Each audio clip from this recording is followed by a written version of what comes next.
You could not get any more intro than the intro. There's not going to be any more intro than right now. Not unless I intro your intro to the intro. You're blowing my mind, guys. And it's only 10:35. For you, it's 11:35 for me. Don't you guys start bitching about time? 4:35 over there. It's just early for you.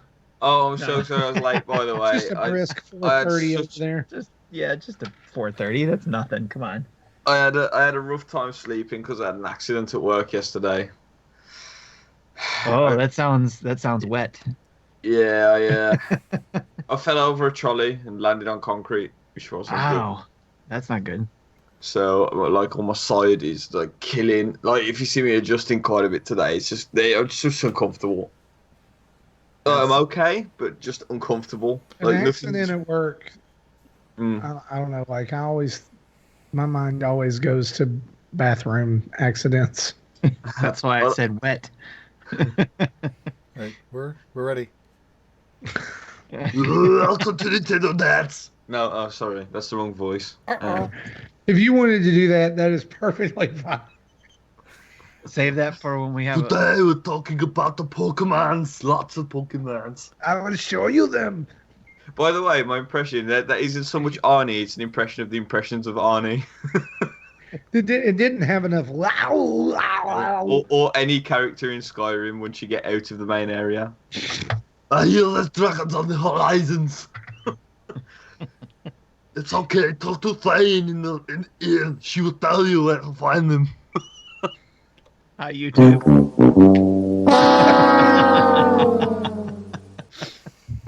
Right, let's get down and serious for the introness. Please understand. Ready? Welcome to Nintendo Dads, episode 242, recorded on August the 8th, 2019. And on this week's episode, we're going to be discussing a whole lot of the Pokemons again. So, Jesse, you know what to do.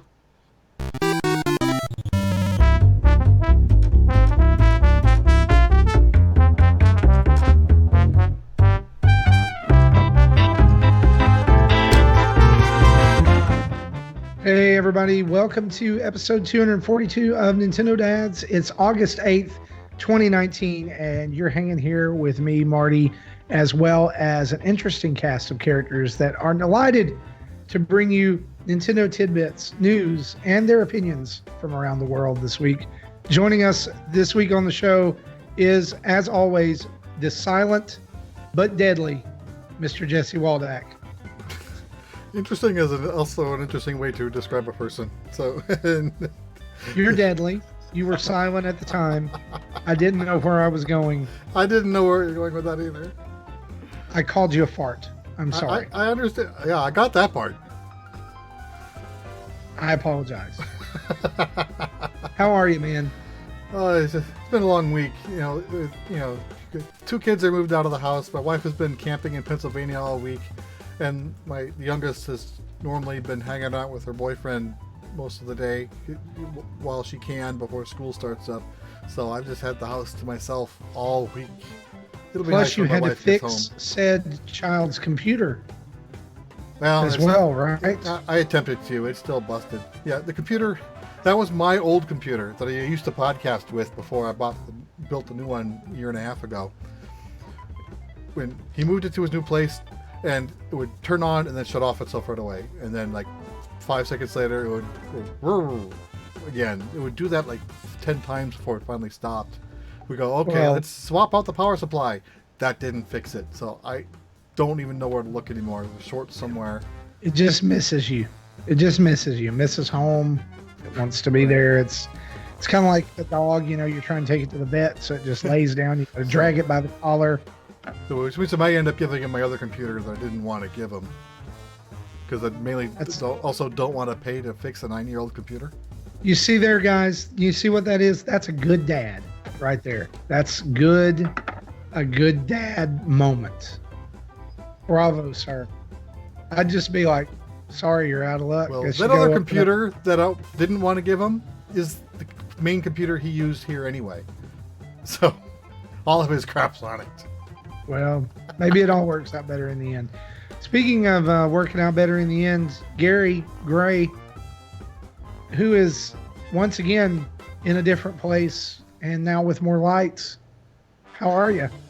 It's been a week of IKEA meatballs and flat pack furnitures all around.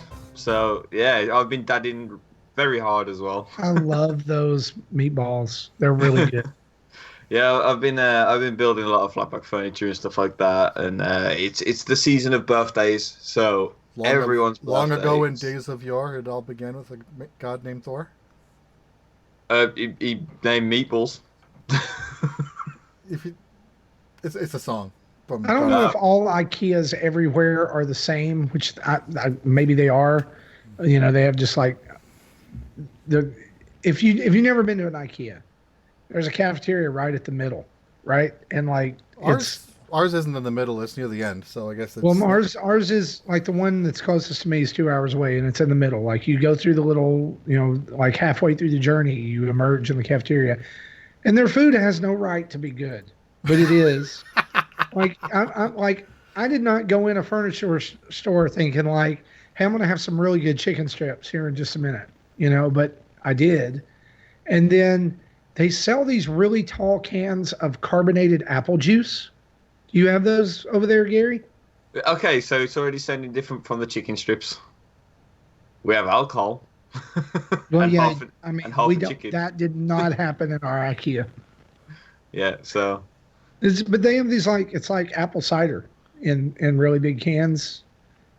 Yeah, we have the alcoholic apple cider in big cans. Oh yeah, see they take that out over here. Yeah. Anyway, so you got a new desk, you got a new let's say you got a new desk, you got a new light, you got a new PC. Yeah, that's it. Sorted for Nintendo Dads now. Yeah, man, that's awesome. Good for you.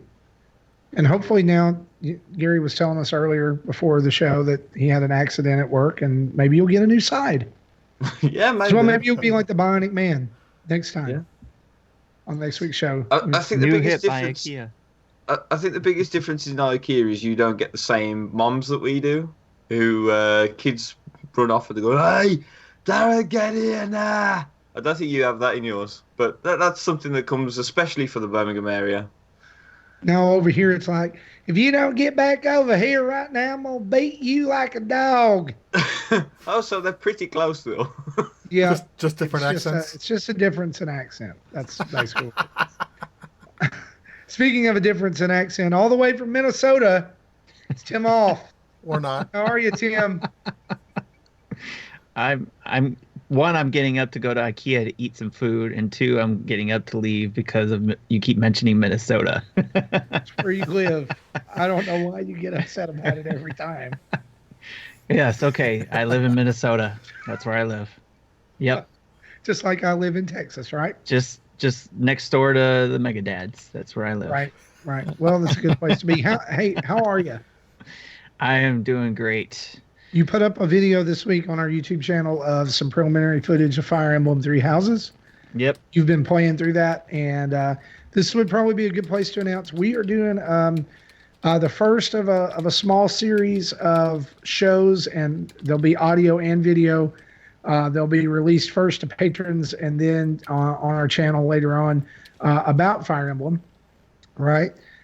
Because we wanted to do a show about it. And one of the things we're going to try to do is start trying to do little mini shows and kind of things like that on all major releases that come to the Switch. But then we dove into Fire Emblem Three Houses, and we realized there's no way that we can talk about this game because it's so massive. Like, we can't talk about it in one show, right? Right. So we're going to be doing a series of different things with Fire Emblem. And I think Gary, I know you're playing a little bit. I think it's safe to say we all three pretty much like it, right? Yeah. Yes. Yeah. So that oozed with confidence. I like it. I like it enough to keep going back to it, which is not like Fire Emblem. I know a lot of people love Fire Emblem Awakening. I had to force myself to play that game. I was like, I've spent money on this. I'm going to play it. Dang it. I want to keep playing. That's all. Yeah, I want to keep playing. So, watch for a little mini-sode about Fire Emblem Three Houses coming to your podcast device and our YouTube channel early next week, unless you're a patron, and then it'll be coming to you this weekend, right? Yeah, I think Jesse, when I'll put the audio up on the patron feed, just tonight before I go to bed, so it'll be up there in the morning. Awesome. And then it'll be put for everybody in the regular feed Monday morning, and we'll put the YouTube video up Monday morning. Little patron bonus. And we lost Gary already. I hope we didn't blue screen. Uh-oh. Little patron bonus.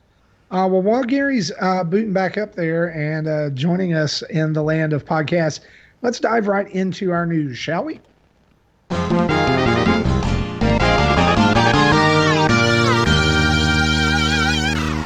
Hey, Tim. Yes, sir. Who is our news brought to us by? Our Patreons. That is right. All of our Patreons. Yeah, over there on the Patreon. See, they're over there hiding in their hidey holes, getting out their dollars and their $5 little bills, sending them all the way through the internet tubes, baby, straight over to us and helping us make that Nintendo Dad's plunder. Yes, you know Dusty what I'm Roads. saying? Yes, Dusty Roads. Yeah, see, we are so thankful for our patrons in each and every way. And of course, you've already heard how patrons are getting early access to our Fire Emblem Three Houses content. Three Heroes, it could be, because it's me and Tim and Gary. It's Nintendo Dad's Three Houses.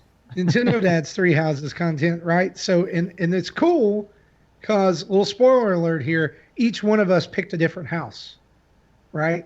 So you're going to get to hear about all those different nuances through the game and different things like that. But also you get access to our Discord server, and we would love to converse with you on a daily basis. We've had new people joining up this week, and we have some new patrons that I am about to talk about here in just a minute when the screen comes up like it's supposed to.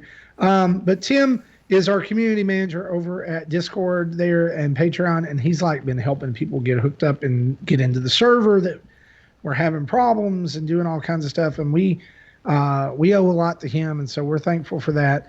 And we're thankful for you, whether you're at $1 level, the $5, the $10, the $15, or the $30 level. We're thankful for your patronage, and there's some really cool stuff coming up. And I know, like I say this all the time, like I can't talk about it. I really can't talk about it because Justin Masson would stomp down from Canada, and he would kill me if I told you about this stuff. But it is really cool. It involves other podcasts. It involves Extra Life. That's all I'm going to say. So it'll be really cool. And we want to thank, brand new patrons. I think Andrew Stewart is our newest patron, and we're thankful for him. And we're thankful for him being a patron of the show. And there's other people who have upped their pledges and done all kinds of stuff. Like we talked about Mole last week. He updated his pledge. And you know what didn't happen this time? Mole didn't win Monthly Mayhem. I saw that. Which I think is one of the seals of the apocalypse. Like this, we're unrolling the scrolls. This is one of them. And I mean, really, I say that because Mole is awesome. Like I had to play Mole in the Smash Brothers tournament. I wish I had not had to do that because I would have gotten a lot further. But yeah, anyway, that's going on over. So you can hop on over to Nintendo Dads. I'm sorry. You can go over to patreon.com/Nintendo Dads and become a patron of the show. And you can also check out our brand new website. That's nintendodads.org. And it's got everything over there, like our tweets, our YouTube, our link to our Patreon. There's a store over there. There's podcast feed. Go crazy. Go to nintendodads.org and check that out. So let's just dive straight into the news. Gary's back with us. Yay. We're glad you're back, Gary. This week, biggest news, of course, is that Pokemon dropped a brand new 2-minute trailer about different things that are coming in the game, as well as teasing the fact that we are, as of this week, and now a little bit further, but kind of on the day that the news dropped, we were 100 days away from the release of Pokemon Sword and Shield, which marks the first time a mainline Pokemon game has come to a home console. Yes. Are we still excited about Pokemon Sword and Shield before we talk about this? I am. Of course you are. Because you love the Pokemon. Yes. I'm looking forward to it as long as I finish Fire Emblem in time. We've got 98 days left. Tim's going to be like Majora's Mask, Dawn of the Last Days, furiously playing Fire Emblem. Just an hour a day will do it. I've got the double right pack on here in the show too. Against my will, or against my better judgment, because I never finished a Pokemon game. I've ordered the double pack. My son's getting Pokemon Sword. I'm getting Pokemon Shield because Shield Dog is better than Sword Dog. Fight me. I don't care. I refuse to call them. I refuse to call them those dumb names, Zacian and Zamazenta. He's Shield Dog, and I'm going to name him. That's going to be my Shield Doge. Is going to be his name. Shield Doge. So Gary, are you going to get Pokemon?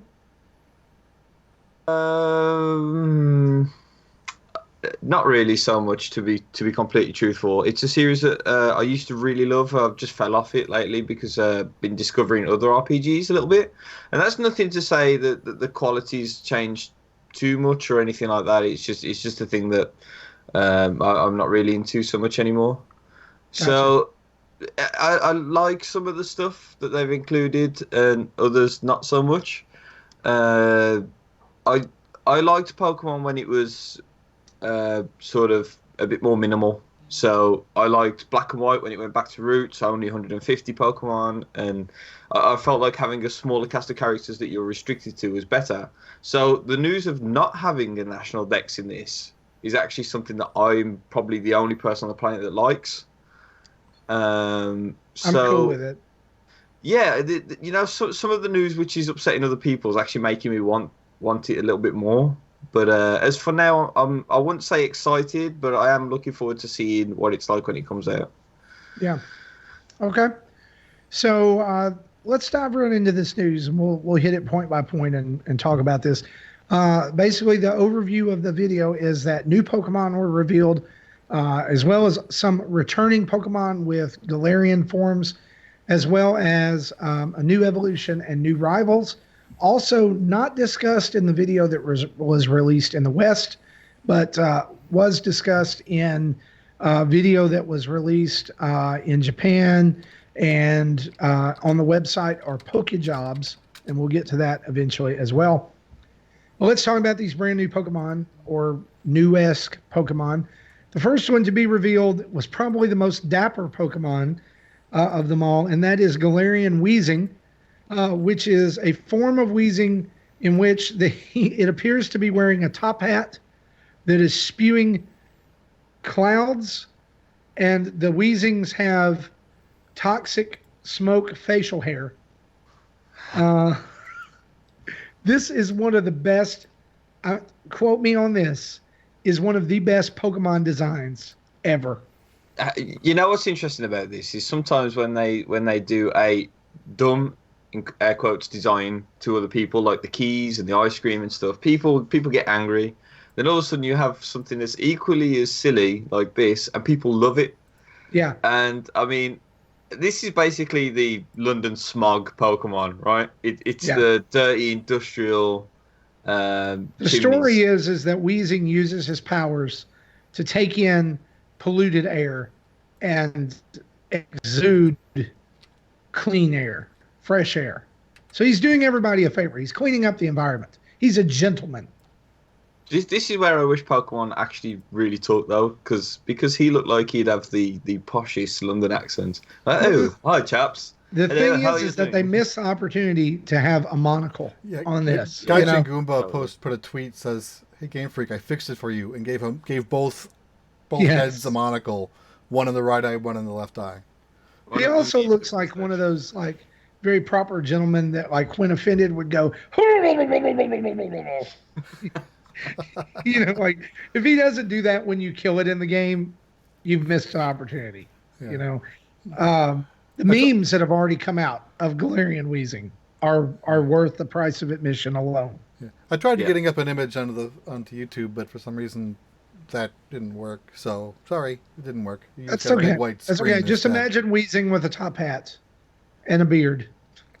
Remember the very- "Oh Sir" games that we. Oh, sir, I think you have failed my Pokemon.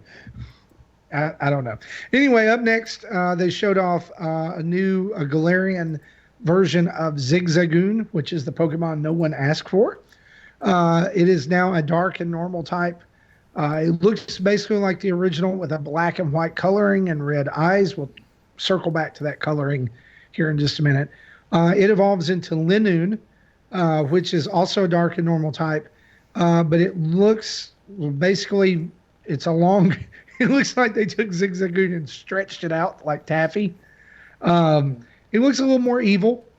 Yeah, like Zigzagoon was literally just looks like a color swap with no model change, but Linoon does have a model change in the face.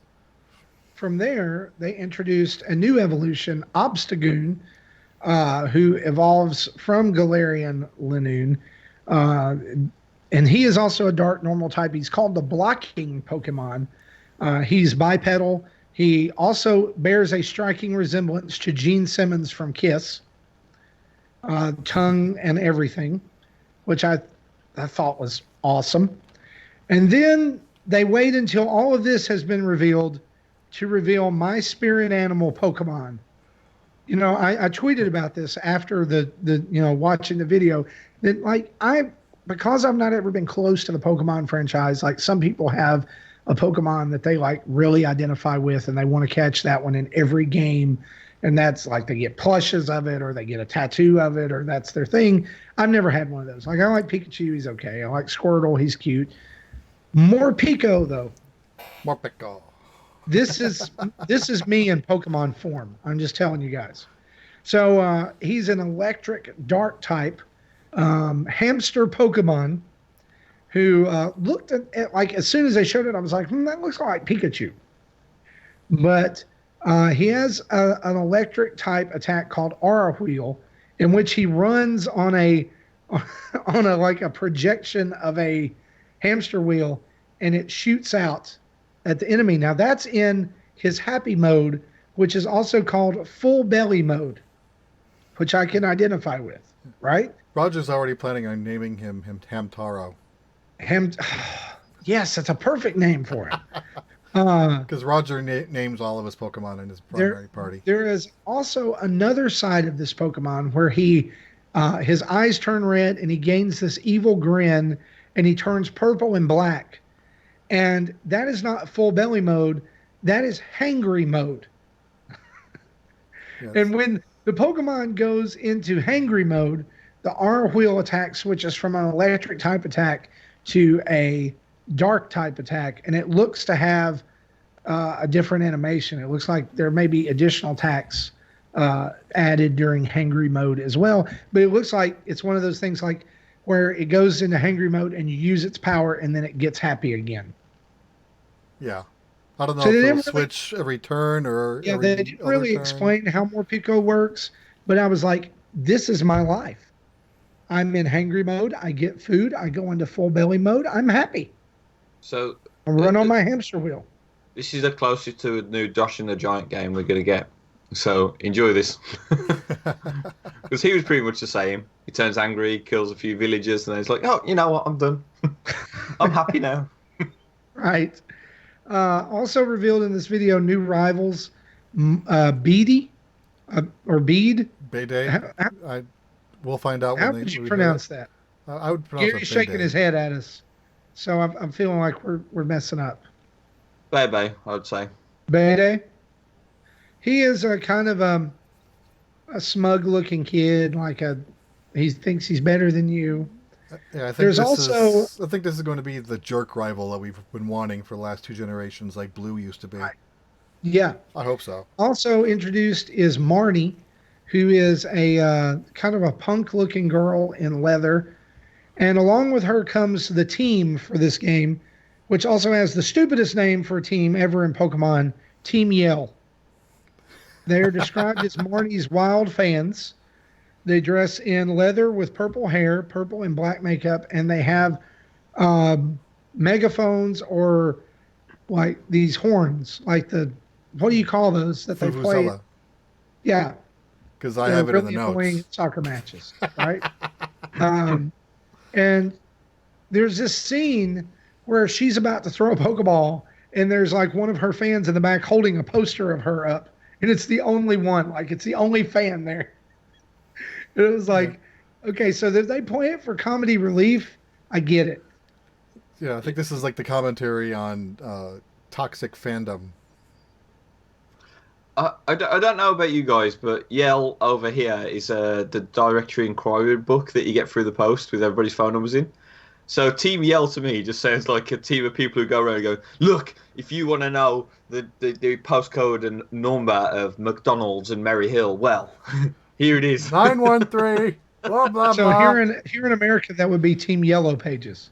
Yeah, it's the Yellow Yes. Pages. It's just abbreviated to Yell here. Yeah, that's amazing. Would Team Shout be a better, you know? I just figured it'd probably be a lot of, those IKEA moms we were talking about earlier. You better get over here right now. Quit playing with them Pokemon. Bring your Zigzagoon back here, otherwise you're in trouble. Yako Warner in the chat Oh. asks if the Morpeko is eating several Alcremies to not be hungry anymore. That's a good idea. That's a good idea. I'm wondering how that's going to work. Like, I'm hoping it's not like you have to like equip him with a berry or something that he eats and then he gets full belly mode again. Because I all have that a feeling he's going to have equipment to with consume it. HMs and Yeah. all that stuff. That's a layer. I'm like Gary. That's a layer of Pokemon I don't want. I don't want all of that having to hold a berry to evolve and blah blah blah.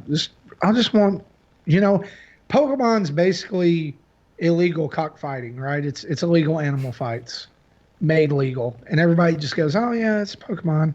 Children are wandering around in fields with their fighting animals. It's totally fine. Would you Totally rather have battle tops, because that's a thing in Japan?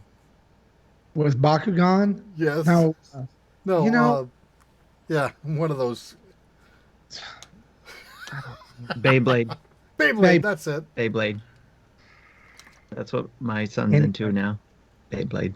My son got into that for like 5 minutes until I looked at him and I said, "Son, that is a top, and we are not buying any more of those. No, stop it." But it's I'll got buy you- blades. Yeah, I was like, all it is dropping a top into a plastic bowl. Stop it. Oh, you haven't lived, Marty, till you played Beyblades properly. Oh, really? Yeah. Is that being Especially said as a sarcastically? dad, when you like make them go as fast as they can, and then they literally blow up as soon as they hit the other one. And pieces go everywhere. Oh no, they really do. It's Is it amazing. like- so Into it's like the your top anime. eye. Yeah, Or if you do some modifications, yeah, I actually enjoyed it. Anyway, we should get on to back Yeah. to being Nintendo No, dads. no Beyblade dads. Beyblade dance. Also, like we mentioned earlier, well, let's just stop right here because the Pokejobs thing was not mentioned in the video.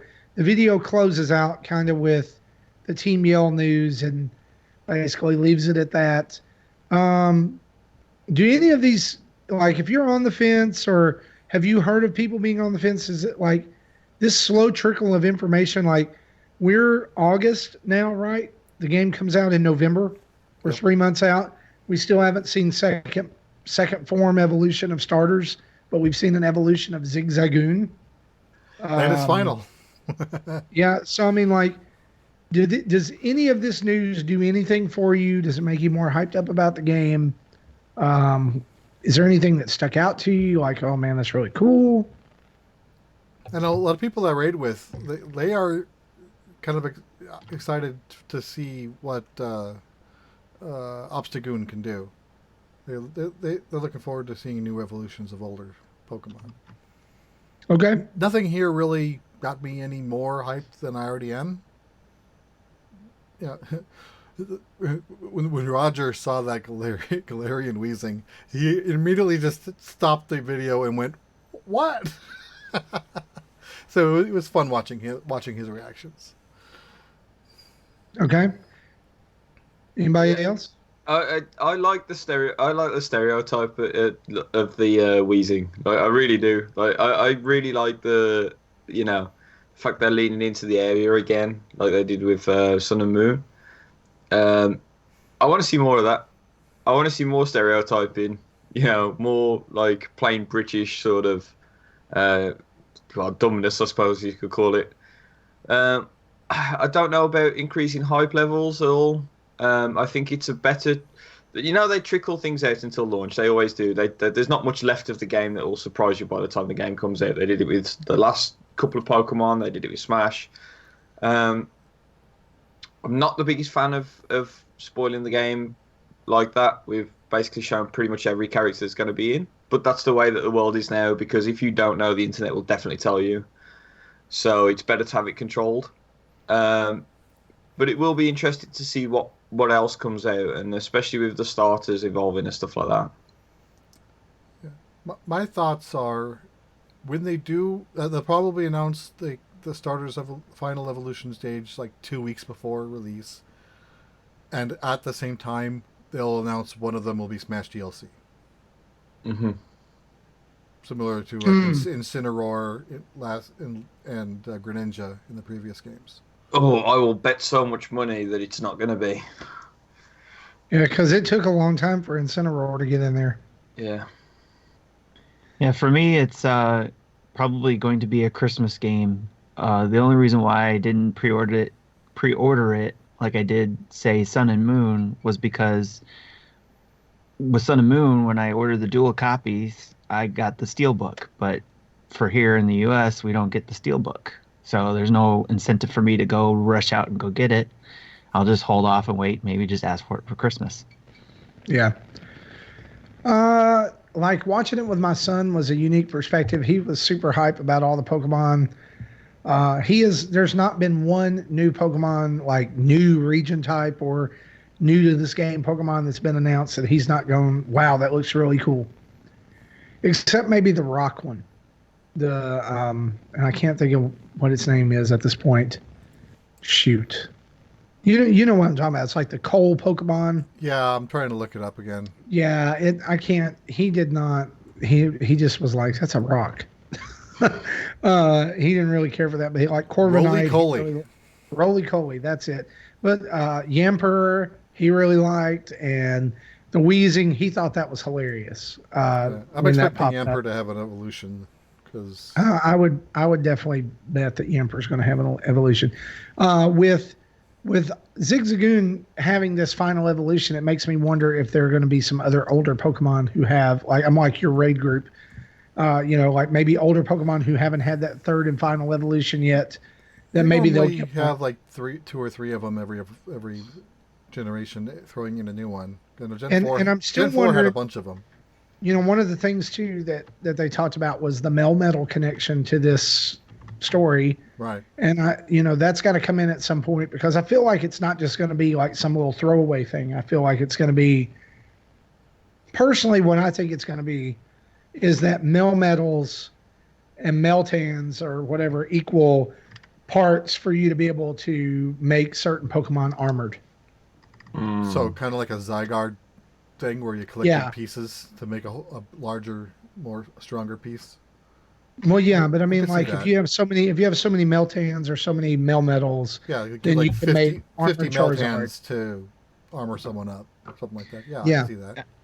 I'm pretty excited for this game, so don't get me wrong about that. It's just, with all the games that are coming out, I can only focus on so much at one time. So for me, it's like, I'm pretty sure my kids are going to want it, and it's probably going to be a Christmas game for them. So I won't be playing it personally on when it releases. It'll probably be a later game for me and my kids. Unless something spectacular happens that changes my mind. Well, at this point, as we get ready to wrap this up, my question is, do we want to talk leaks? Because there are things that were leaked that were confirmed because of this trailer in the leak, and then there's things that weren't seen in the trailer that were from the same leak. Let's wait on that. Okay. Sounds good. because it does relate to more evolutions and different things like that.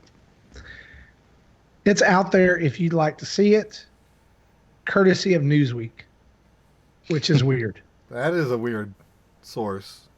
Yep.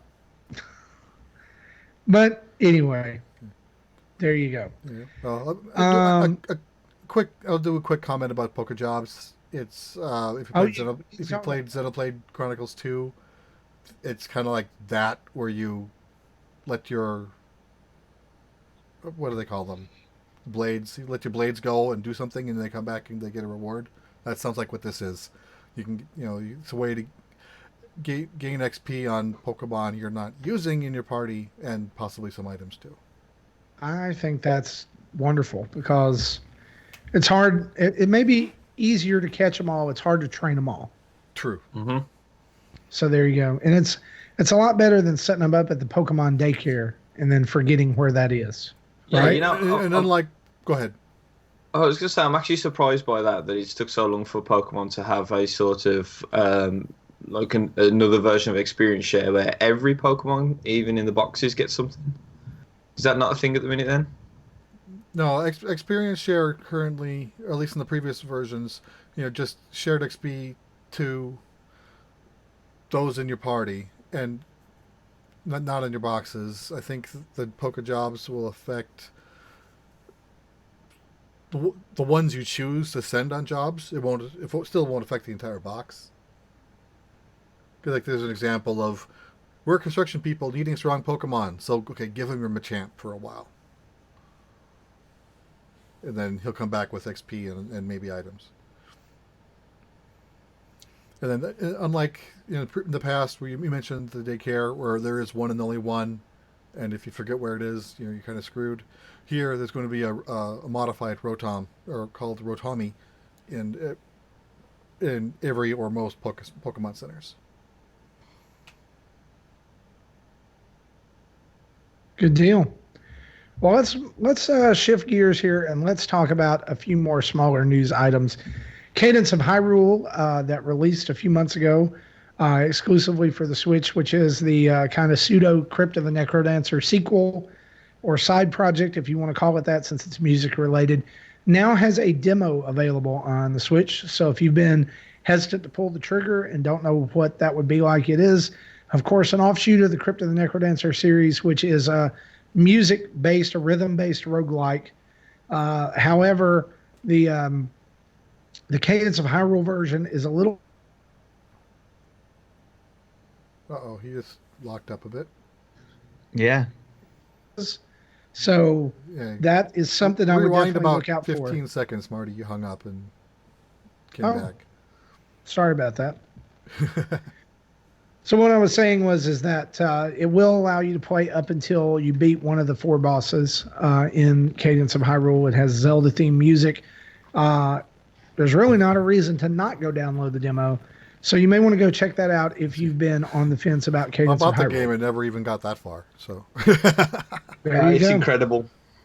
It's really, it is. It's really good. And so with the demo out, you owe it to yourself to at least try it and see if you like it. Also, the Nintendo Switch revision that we talked about a few weeks ago on the show, which was supposed to up battery life, is available now around the world. Of course, your mileage may vary on that, but it does come in that new, more red box. That's the only way I know to describe it. It's very red, and it has a different design. So it's very easy to pick out, especially if you're in a Walmart or Target or Best Buy or somewhere where they have their consoles in plain view that you can see. But YouTube videos and YouTubers and people tearing down the console in general have found out that better battery life may not be all that is different with the Switch. And so we want to say before we get into this that credit about this goes to Spawnwave, as well as who was the other guy, the video that you watched? Gary, Kevin I believe. Kenson. Kevin Kinson. Yeah. Right. So Kevin Kinson and Spawnwave are the ones who kind of came up with all of these findings. Kevin especially found out a ton of stuff about it. Compared to the 2017 model, the 2019 Switch has a brighter screen. It is 318 nits compared to 291 nits. The standard is the higher the better. So it's almost 20 nits brighter. The 19 model also is closer to true colors. It is sitting at 6,757 kelvins compared to 7,400 kelvins in the 17 model switch. The closer you get to 6,500, the better. And so you'll see it's very close there. The 19 model did have, and they used this, Kevin used Breath of the Wild to test this. It had an extra hour of gameplay, and he had 12% more battery life while playing Breath of the Wild. It also ran cooler in handheld and in docked mode, but both versions ran and loaded the games at the same speed. However, the interesting thing that he found when he tore down the Joy-Cons is that the 19 model uses a different model number, not for the Joy-Cons, but for the analog sticks themselves, which he suggests is possibly a draft issue fix. Spawnwave, on his teardown of the brand new Switch, also found that in the left Joy-Con, the antenna has been moved to the bottom of the Joy-Con, which is the fix he's been doing to his own Joy-Cons since the very beginning, which he pointed out. It's like, hey, they're doing exactly what I've been doing all this time. So, again, potential fixes to the left Joy-Con, and it looks like drift may be being fixed as well, which leaves us a little bit of hope for the upcoming color revisions of Joy-Con as well. Guys, does this get, like, what do you think about this? So for me, it's what I wanted. Like when the rumors was coming out for a Switch Lite and Switch Pro, I was perfectly happy just taking the Switch and fixing the problems with it. And to me, the problems are the Joy-Cons. I've sent 5 off to Nintendo for repair. That's the extent of the issue for me. The fact that you really can't play it outside, which Kevin's video suggests that it's going to be more playable in sunlight. And the battery life and storage were never an issue for me. But just the build quality altogether and the problems with them warping and cracking, because mine's a little bit warped. It's not bad. It's not the horror story that other people say, but the heat generated does kind of worry me a little bit. And so as soon as it starts getting hot, I just shut it off for a bit. So it looks like everything that I've kind of wanted to be fixed is on the way. The Joy-Con drift is one that's a little bit of an issue still with this model by the look of it, because even though it's a different model stick, they've found that basically it's a rubbing part which causes the drift. It's a plate that rubs on a strip, and that still rips up a little bit, which is what's causing the drift originally. So if the drift's completely sorted, then I'm much happier. And the other issue that I always found was I used to hide my Switch behind the TV away from my daughter because she was young, and the Joy-Cons wouldn't work because their range is terrible, basically. So moving the antenna might have solved that as well. So yeah, I'm happy with this. Will I replace my Switch that I've got at the minute? No, not at all. But it's a really good fix for people who are just getting it because they might not have the same issues that we've had. Yeah, I've been telling people that if saying I'm interested in this Switch, would you recommend it? I'm like, hell yeah, but watch out, get one with the red box versus the old box because it'll be a better model. If it, it's a personal decision whether you choose to upgrade. To me, no. I don't think it's not worth it to me. For me, I think it helps explain why we haven't been seeing any more of the color variations or the limited editions as much as or at least I thought or would expect since last year, or at least since launch. I guess we had only a couple of them and only a few colors, and then all of a sudden it just stopped. So this to me explains why it stopped, because they were addressing these issues, addressing their fixes, and now I think if it is truly addressing these issues that they were running into, I think we'll start seeing more and more variations. So here's my dilemma on this. My daughter wants a Nintendo Switch Lite. Actually, she's been asking for a Switch period. Yeah. And when the light was revealed and I showed her the turquoise one, which is her favorite color, she immediately was like, I want that, right? But here's the opposite end of that. I think that I'm stuck, is what I'm trying to say. I'm stuck between, do I buy the Switch Lite or do I give her my old Switch and buy one of these new ones for me? I see. Yeah. It's $100 difference. Is it worth $100 difference for me to just go ahead and get the revision? I'd say Yes. if you're going to buy one or the other anyway, I'd say, yeah, then it would be worth it to go the extra mile. Because the thing is like we were talking about today, and I was like, if I have the opportunity to get a Switch Lite, do you really want one? Well, what she doesn't know is I pre-ordered one from Amazon. I have Marty, the turquoise one pre-ordered. Marty, you still may have to buy another set of Joy-Cons. So it's still going to be another $80. We have 4 sets of Joy-Cons. Okay. That I Good. do. My I son no has worry of 2 drift. sets of Joy-Cons.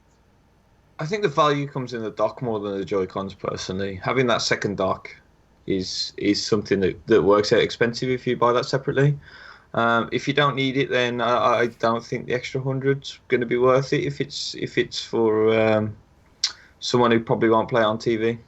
Yeah, the most she ever plays the Switch on TV is to play Just Dance. Oh, if she's just Dance fan, that changes everything. Then I would spend the $100. And she's gonna want she wants what would really blow her mind is if I was able to get her the Tsum Tsum version from Japan, because she loved, as soon as that game came up during that Nintendo Direct, she's like, we're buying that. I was like, maybe with your money. But she's all about Disney and Tsum Tsums and but Plus, she likes playing that Labo game. I mean, it's probably not been a while, but this whole Labo information that has leaked about this, I guess, or has been discovered about this, has thrown my whole Switch Lite pre-order situation into turmoil. Because whereas I think the Switch Lite would be perfect for her, because all she really wants to do is play Just Dance and what she calls the dog game, which is the cats and dogs, the one we reviewed. Little Friends. Her Little Friends, that's right. That's all she wants to play. And she might occasionally play Mario Kart or something with us, but man, it makes it hard. If it wasn't for the Last Dance, sounds like going 100% handheld would be fine. But a game like that, propped up on a 5-inch screen, propped up on a thing, and then still trying to do your thing, that would be difficult. Let me back up here. So there's no kickstand on the Switch Lite. Rig up your own prop. All right, I'm going to Amazon to cancel my pre-order. Because it does. You guys are right. It makes too much sense. You're welcome, Nintendo. You just got another $100. Yeah, that's what happens. And we're going to be a 3-Switch. Well, listeners say that we've talked them into spending money all the time. Now we just did it with you in real time. Yeah, I know. So this is out there. You can ask for it. There is I would just you can go in GameStop and ask them for the red box Switch. They're probably going to know what you're talking about, the Switch revision. If they don't know what you're talking about, ask them, can I see the Switch boxes before you sell me one, if you would be interested in these. And it'll be interesting to see in the coming weeks if there's going to be any difference in the Joy-Con, which I'm sure now that this has leaked that the Joy-Con are different, there's going to be tons of people tearing down those new ones. When they come out, even the yellow one that comes with it, to see if those stick numbers are different, or if that's just a way that they're recycling all of the yellow ones that they threw away the left ones for because they knew they were bad. It's hey, the truth's out there, guys. Let's talk about this one last news item. August Nintendo Switch Online NES games were announced right before we began to record tonight. They will launch on August 21st. We are getting 2 brand new games here in the West that will be Oddly, Kung Fu Heroes and Vice Project Doom, which are two games that have never been released on Virtual Console, and I would wager to say very few people have heard of Kung Fu Heroes at all. I think this is a sign that they're really coming to the end of the NES now, and that they're struggling to carry on finding games to release. I think it's time we need the Super Nintendo. I love all of these obscure games. City Connection, Kung Fu Heroes. I had Kung Fu Heroes as a kid. I'm the only person that I know who ever had that game. And my mom and I would play it because it's fun. It was like when you were originally, like in the days of the NES, there were very few games you could play at the same time. That was like a novel concept. Because I remember Double Dragon 2 coming to the Super Nintendo or to the NES and being advertised in magazines as the very first simultaneous two-player game coming to the NES.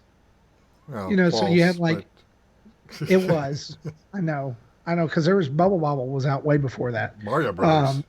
Mario Brothers was out way before that, but it was the hype of Double Dragon 2, right?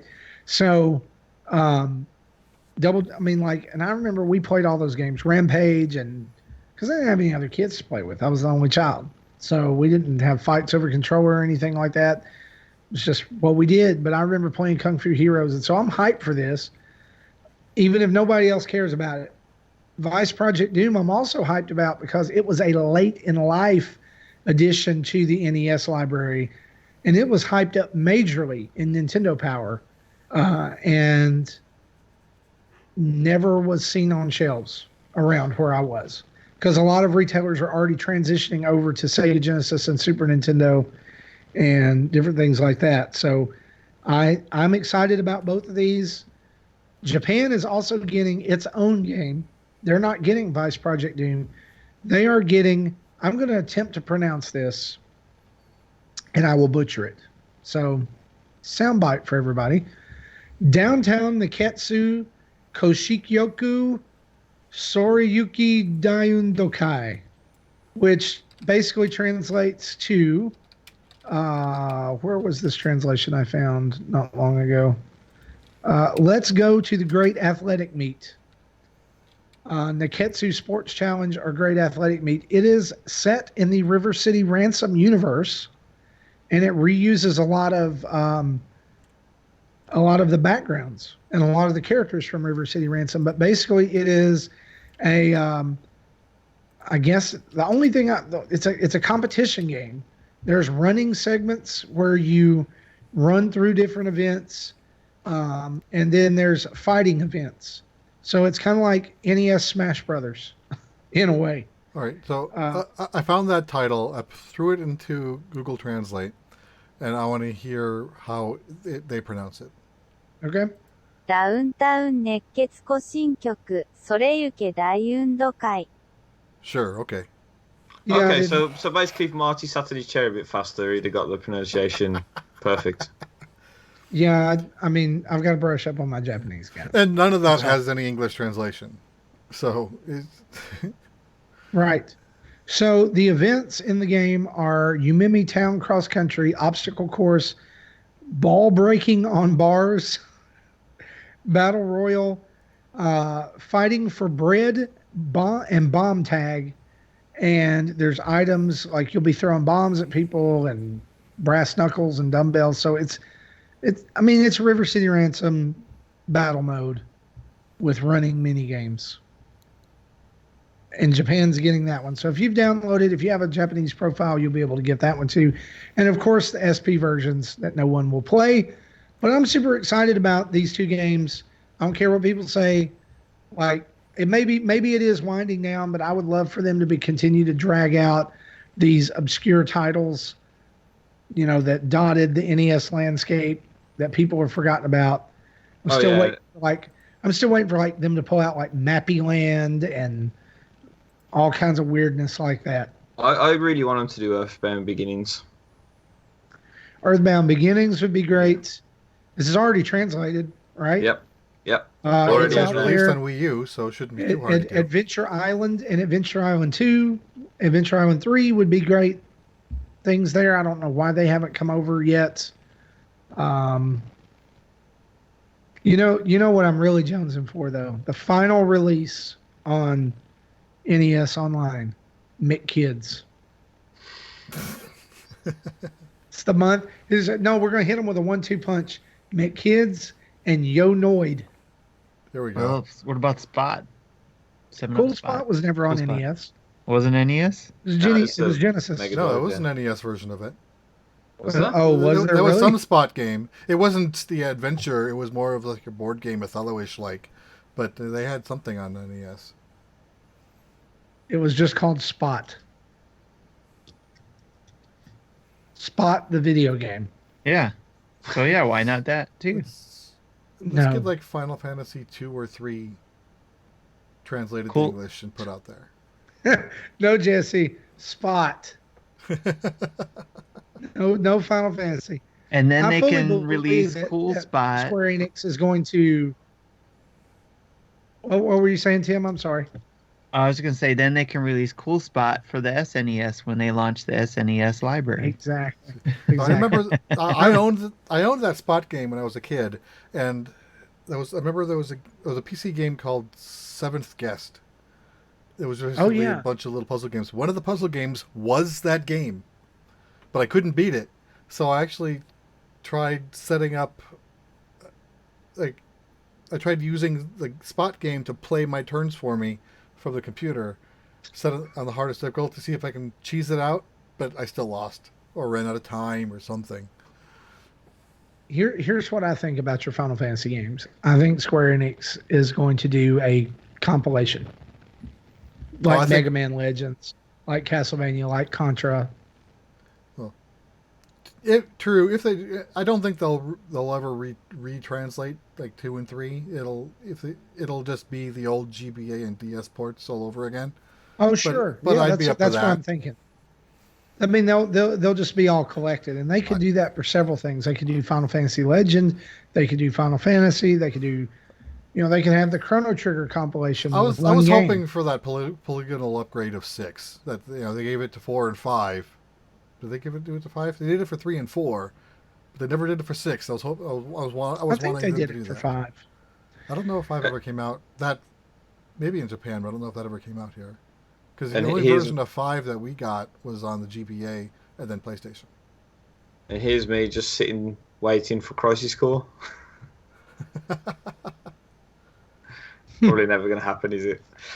Yeah, probably not. Final Fantasy V also went to the PS Vita. Which is just the PS1 version. I don't think they had a new port. That's true. Apparently, That's it true. had a game-breaking bug that would lock up the system on when played on a PS3. Well, it is a Vita. Let's talk about some events as we round out the show.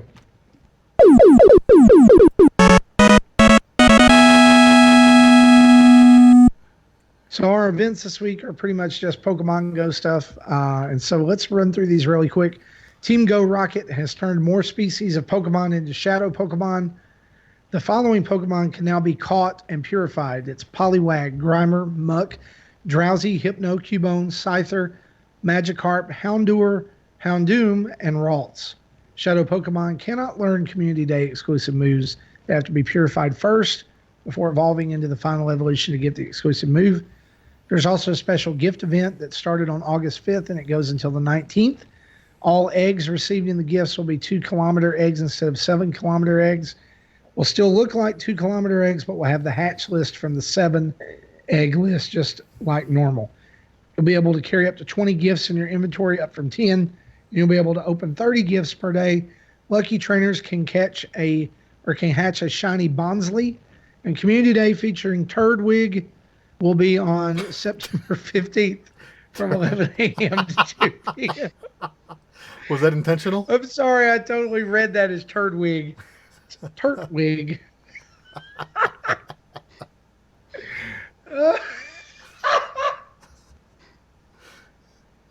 Nice. I'm sorry. Oh, Turtwig. Oh, let's move on to what we've been playing. Quick, hurry.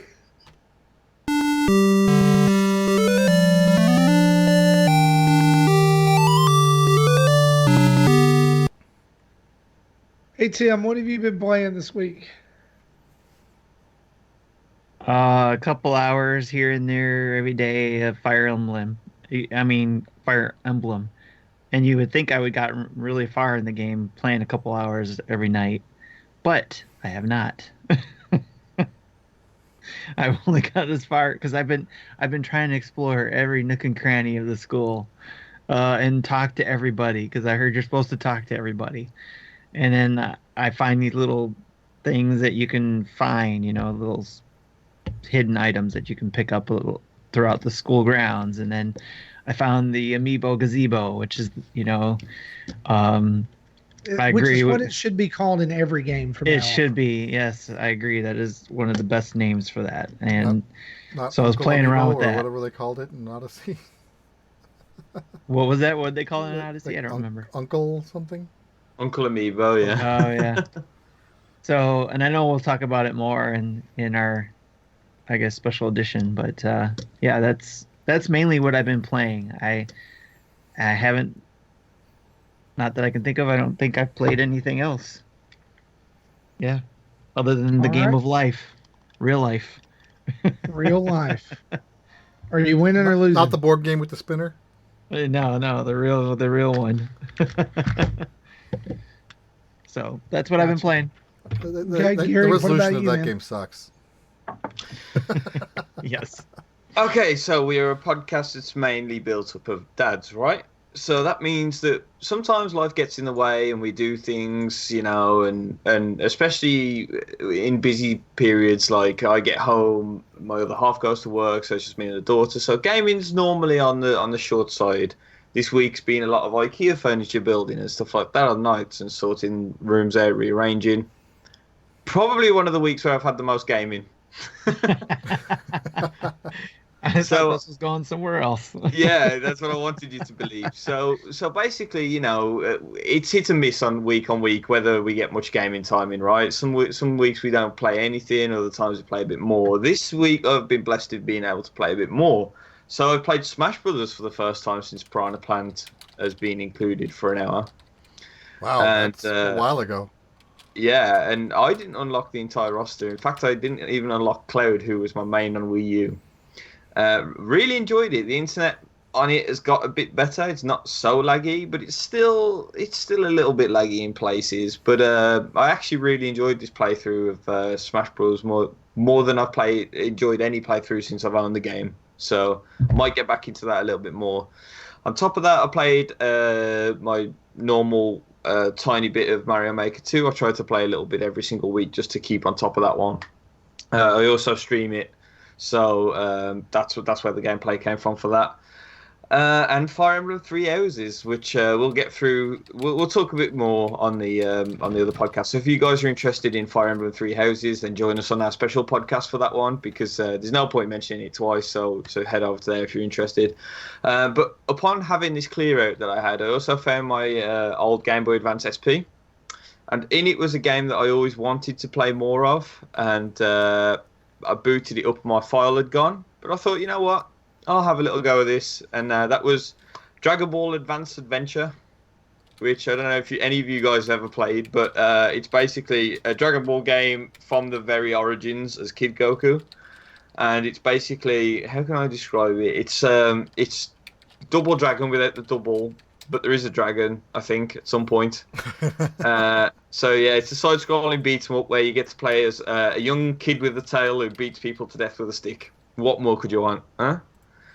And yeah, it's actually a really good game, but yeah, I wish I had more time to actually finish that one. But I'll try it after Fire Emblem. So when I've turned 60, I'll be able to finally get onto Dragon Ball.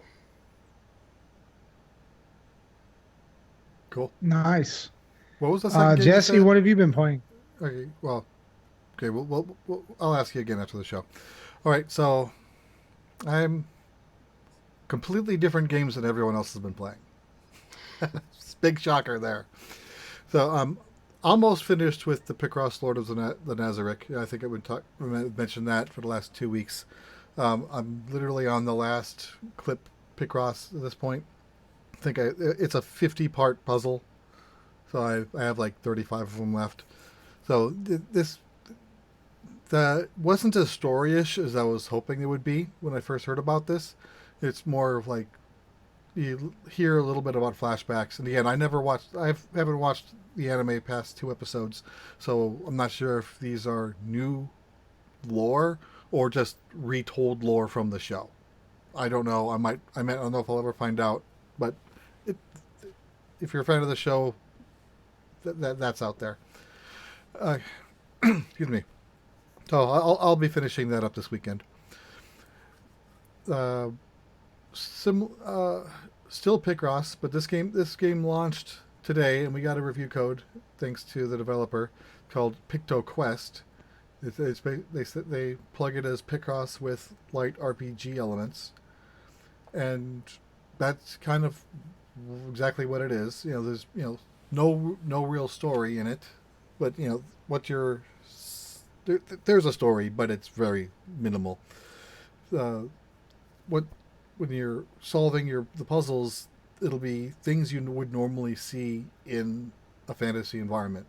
Swords, shields, monsters, just things like that.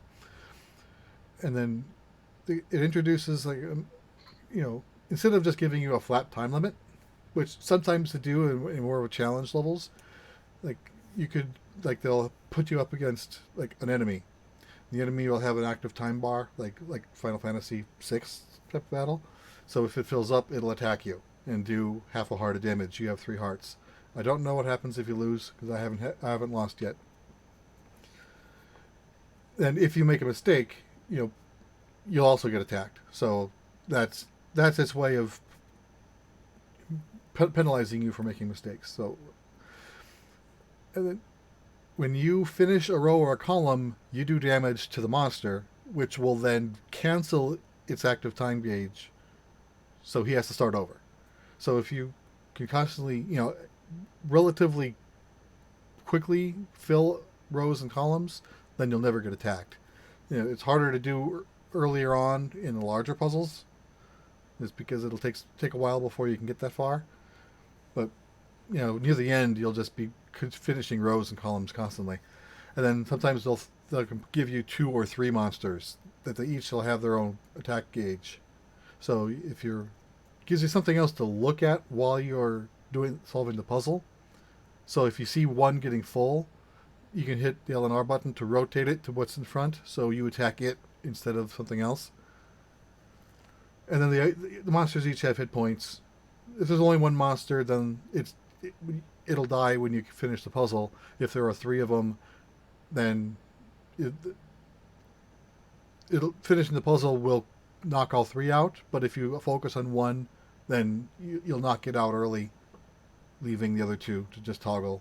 Or you can keep rotating all 3 and knock them all out near the end. So you can play it however you want. So far, I've kind of been ignoring the monsters and just brute forcing it in speed. Knowing I'll take a few hits initially, but by the end, I'll just knock them out. Seems to be a shorter game. I've been playing it. I did a live stream for the first hour, and I finished about 30% of the game. At least of what it says is 30%. So based on that, maybe 5 or 6 hour game for $10 price, which I think Lord of Nazarick is also $10. I've put in over 30 hours and it has over 500 puzzles. So if you want to pick one or the other, I'd say go with the Nazarick. But again, if you like Picross, you'll want to play both. Good deal. And finally, I'll talk briefly about this because not much to talk about it. DC Universe Online launched on Tuesday. So I downloaded it, the client, and gave it a try. I streamed about, I don't know where you're pointing, but so I streamed it for about 2 hours, almost, but I don't think I actually started playing until well over a half hour in because I spent more time than I should have in the character creator. But so this is basically the same game that launched on PC back in 2010, 2011. And so if you've ever played that, it's the same game. I don't know if this is just a Switch-only server or if it's also shared with PlayStation players. or also shared with PC players. I don't know. But I did see people running the same quests that I was doing. So I'm kind of thinking it was a Switch-only server. And that because it was day one, it probably had a lot of more people on it than the servers could handle. And there was a whole bunch of bad server lag. So there was multiple times when I'd attack an enemy, the hit point, I would see no damage, I would see a full health bar, but all of a sudden I would then see I gained XP, and then I'd see damage, and then he dropped. So it took a while for the game client to sync up with the server. And the text was tiny. I was playing it on my 24-inch monitor and still had a hard time reading some of the text. I tried playing it then on the 6-inch handheld screen later that evening, and I'm like, this is unplayable. So if you're going to try this, put it on your big screen. And Yeah, I've noticed that whenever even playing like Fire Emblem, when I have to read something when I'm playing been a handheld, problem in a lot of games I have to lately. take my glasses off because I don't need them. Yeah, I don't understand what the issue with that. Like, there was a direct screen comparison between Fire Emblem Awakening or Fire Emblem Fates and Fire Emblem Three Houses, and it's like, why have we gone from a non-HD screen to an HD screen, and now the text is super tiny, and on the non-HD screen it was super clear? Right. They didn't make it responsive. That's all. Right. So just a text sizing option would be all that they would need to do. Right. So it's an MMO. If you like MMOs, I'd say give it a try. It's free to download and play. You will be limited in what you can do unless you pay for their subscription. I tried choosing a power that I didn't have access to. They wanted me to pay, I think, $6 for it.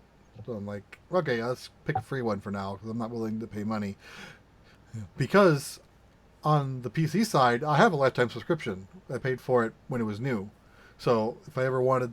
So I would recommend, if you're interested in playing it, I'd just say go download the PC. It's a free-to-play model on the PC as well. And if you choose to pay for the subscription, it's still the same price, $15 a month, or cheaper per month if you buy it in bulk. Is it cross-platform or cross-play between PC and Switch? Memberships are not. Right. I know memberships aren't, but I mean, when you're in the universe. I don't know. I haven't been able to figure that out. Okay. I did see people with guild tags or league tags, I suppose, in this game. So I don't know. So it might be cross server. I don't know if there's any way for us to tell. Right. At least not until you start grouping and talking to people, which it does support microphone and headset, similar to Fortnite. I saw that in the settings. Nice. I would presume it would support a USB keyboard for chatting. Okay. I haven't tried it, but the worst, you can bring up a virtual keyboard, which hides everything else because it's the standard Switch keyboard if I wanted to send messages. So that would be ugly. Yeah. So I'd say, give it a try on the Switch, just get a feel for it. But if you really want to put time into it, I'd say go for the PC version. And I'm actually probably going to re-download the PC client more for myself and give that more time on that. Again, just because I already have the subscription. Yeah. Question. What? Can I be Batman? You cannot be Batman. You can be... You create your own hero that can be inspired by existing heroes, or you can just literally pick and choose from a menu of things and just cobble together your own thing, which is what I did. Marty. The actual DC characters, heroes, and villains are characters in the game. So I picked. I'll be bad human. So I picked the villain side because I was a hero side when I played it 8 years ago. So you team up with Lex Luthor to break out of basically Brainiac is the big bad that is everyone's against. The heroes are against the villains, but everyone's against Brainiac. So Lex Luthor you team up with Parasite in the first quest arc, and at the end of the first quest arc you fight Power Girl. So, these are the characters as they were before New 52. So keep that in mind, because I don't even know if Power Girl is a thing today. But It's old school DC. I remember when I was first playing the game, they said that the Flash was Barry Allen, and I didn't know that he was back in continuity, because I thought because he, from history, is he died in the 80s from Crisis on Infinite Earths, and then Wally West became the Flash, and he was the Flash all through the 90s and into early 2000s. Apparently there was Flash Rebirth event in the early 2000s that brought Barry back, and he didn't die, he was just trapped in the Speed Force. Of course. as one is, right? Yes. And of course, I hate it when that happens. All right, well, and then with the New 52 messing things up, and then DC Rebirth messing things up, we now have Barry, Wally, and Wallace. It's confusing. Well, don't even get into Marvel's crazy continuity too. Well, I mean, there's, at least they didn't make their one major character a clone for 10,000 years or however long he's living in a smokestack like Spider-Man.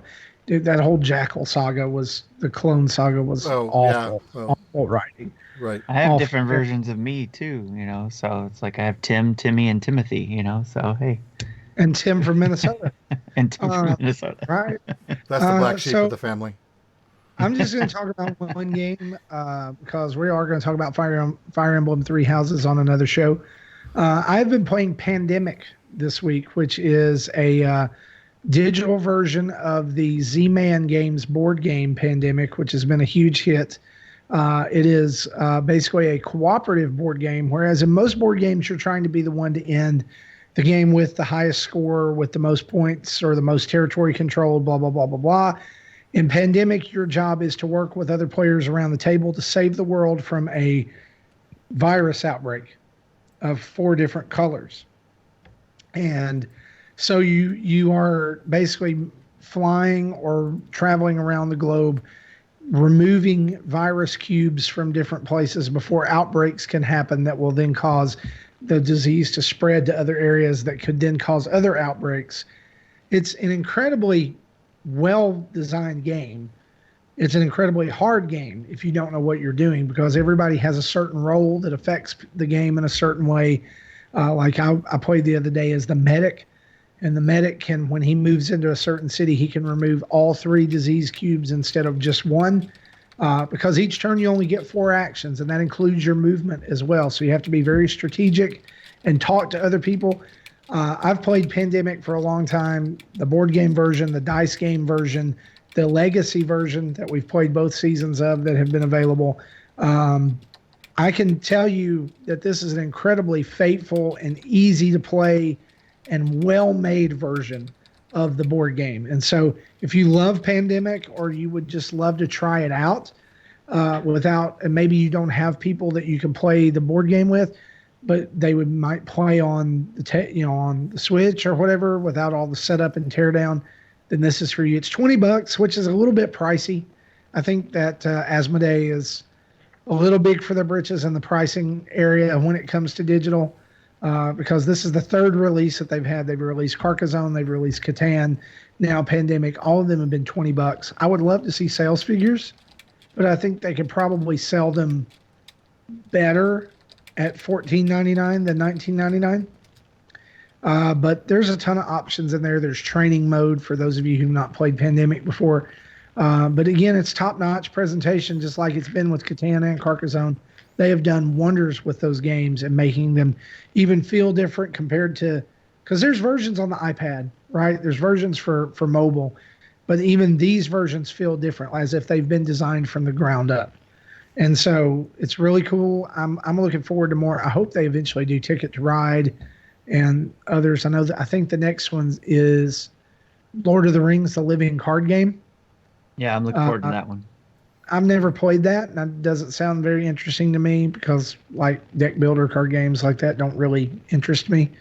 But I know there's some people who will jump at that chance. And so Pandemic is out now on the Switch. And I've if you been like thinking board about games, this one, but I just have so much other stuff I need to play first. it's a cool, like, Jesse, it would be cool, like, if you've got people that you could gather up and play with. Yeah, I was just gonna ask you, is it good to set up for, instead of setting up the board game, you actually just have a digital version of it Yeah. for everybody to gather around and play?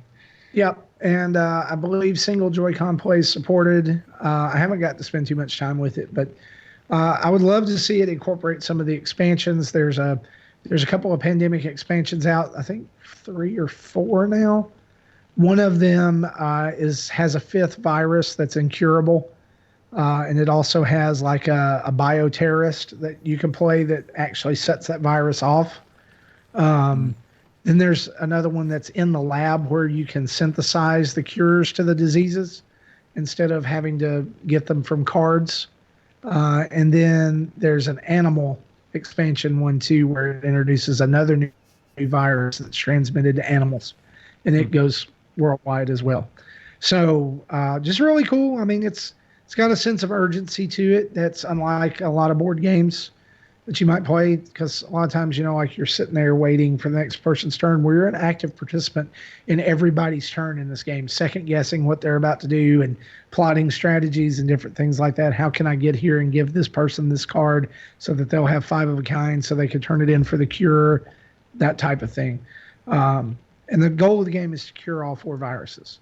And then once they're cured, you can eradicate them from the map, which makes the game infinitely easier, but you still have to cure all 4. So really cool game. You can. So it's more of a co-op game versus a competitive game? Yeah. I mean, the bioterrorist in the expansion, if it's there, adds in the kind of the competitive nature, but all 4 of you are working together in the game. That's cool. And you're racing a lot of things. There's a lot of elements. That's one thing that's unique about Pandemic is there's not just one way to lose. There's multiple ways to lose, and you have to manage all of them at the same time. Is this the type of game where you would have your friends come over and play, or do you think you could get your kids to learn how to play it, or is it too complicated for your kids at this time? I think that if you have preteens or teenagers, I think that it's well within their ability to learn the game. I'm not so sure for like 12 and under. Okay. It's a game we've not played with my kids yet, but it will be interesting when they get 12 and 13. Of course, my son's 12, but my daughter's not yet. Be interesting to see what it's like when we can play some of those more advanced games, and I may introduce it to them on the Switch first, so that they're able to, we're able to talk about it and see it on the screen, other than playing it on the table. So that's cool. Like I said, I think it's a good game, but I think the price is steep. Like, you can set up a game where she's the player and you're the kind of coaching her without actually being a player yourself, and kind of walk her through the strategies instead of trying to do it as a player, and kind of ruin some of the game.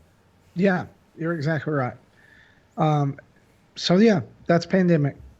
Let's go to Community Spotlight. We've got a couple things there this week.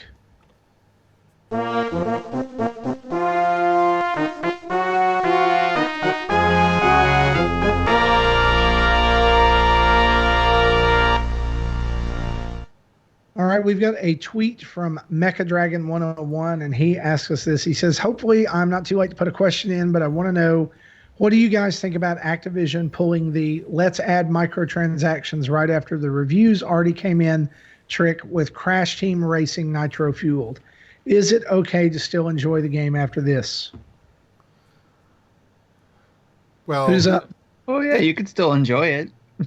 Yeah, if you bought it, then it doesn't change anything. If you didn't yet buy it, I think that's where the problem is. It's because there's, the ESRB starts to have these flavor texts, or they've always had these flavor texts that says, comical violence, partial nudity, there's a whole bunch of things, comical fighting, several things, and they're starting to add microtransactions in that list.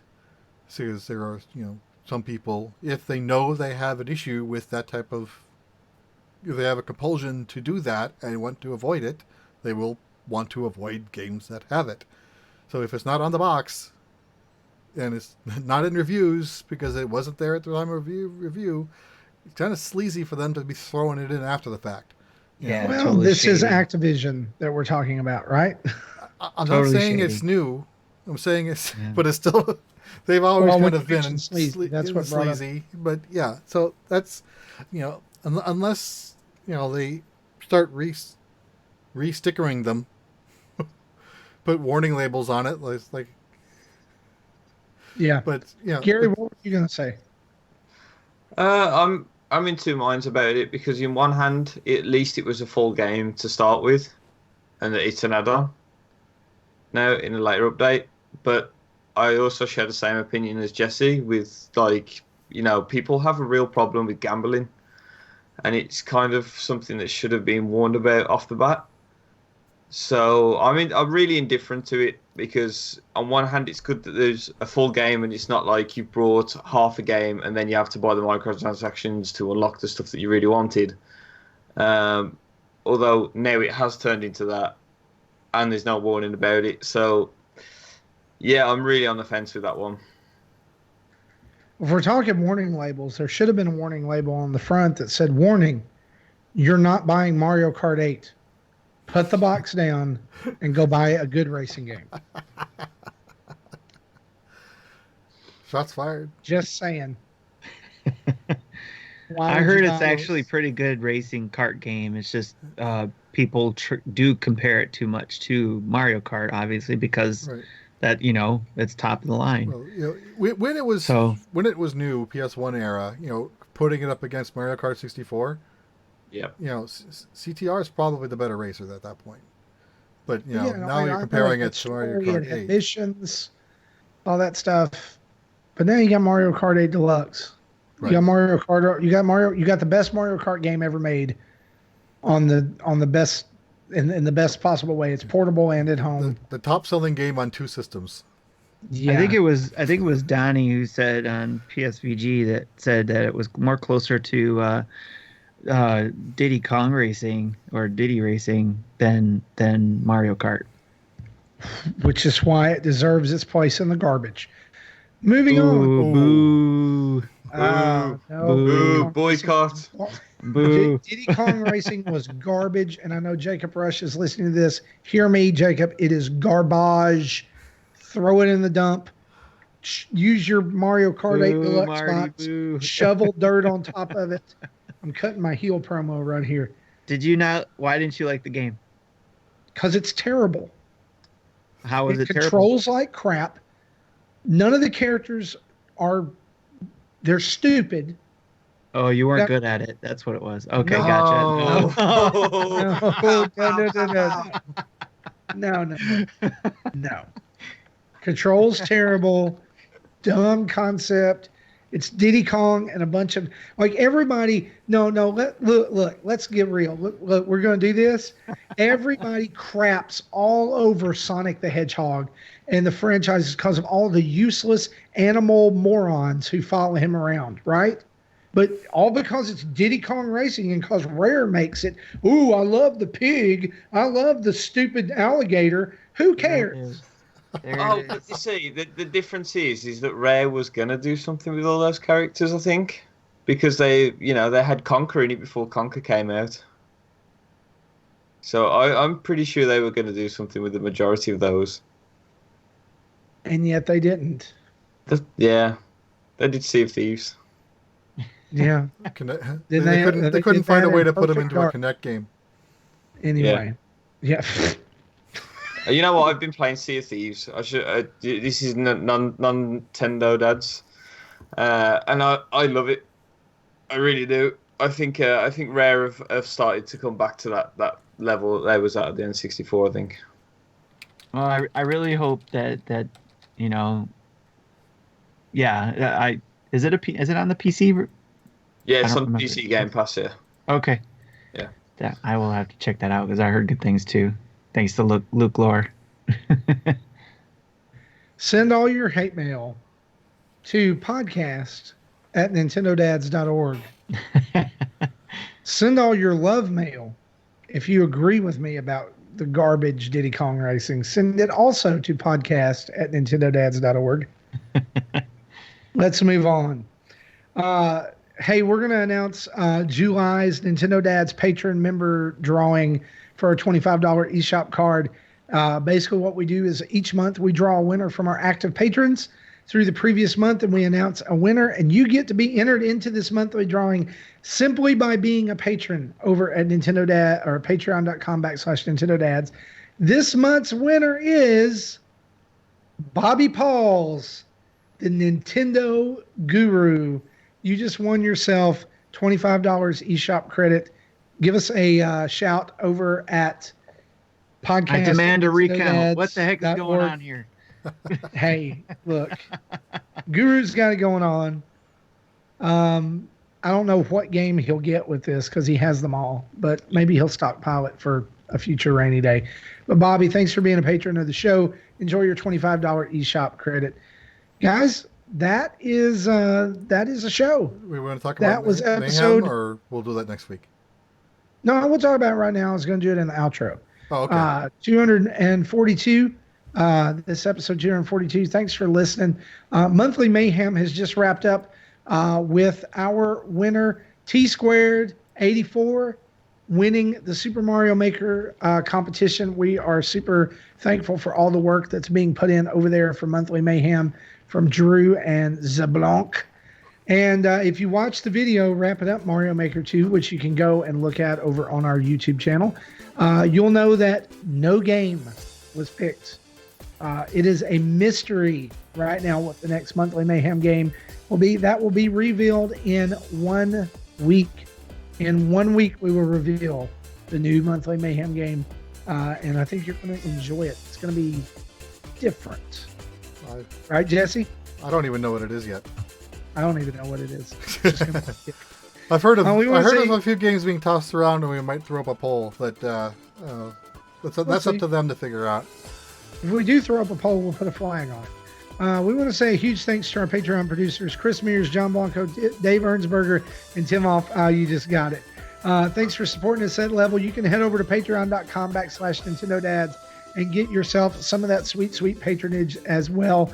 Go to our website, nintendodads.org. See all of our YouTube videos, tweets, podcast episodes. You can get a phone case, just like Jesse's got. You can get a Nintendo Dad shirt. You can declare your love to the world of Nintendo Dads and all things Nintendo Dads. You can get links to our social media on our Patreon page over there. And you can even email us at nintendodads@gmail.com or podcast@nintendodads.org. If you're sending in a Diddy Kong hate mail, by the way, address it, attention Jesse Waldak. All right. Any love mail, it's attention Marty Estes. There you go. You can also call in and leave a voicemail for us at 929-25-NDADS. That's 929-256-3237. I want to say a big thanks to OC Remix used for the music used throughout the show, and Adam Leonard and Carter Johnson for all the sweet art they do for us. Download us on your favorite podcast app of choice. That's CastBox, iTunes, Stitcher, Google Play, Spotify, your radio, iHeartRadio, wherever you listen to stuff, we're there, or we're coming there, or maybe we're not at all. Just go check, search anyway. Stuff. Yeah, I don't even think I've checked that one. I forgot about iHeartRadio. Well, there you go. So there's another one for you to do this week. I don't know. Guys, thanks for hanging out with us. For me, for Tim, for Gary, and for Jesse, this has been episode 242. Diddy Kong Racing sucks. Bye-bye.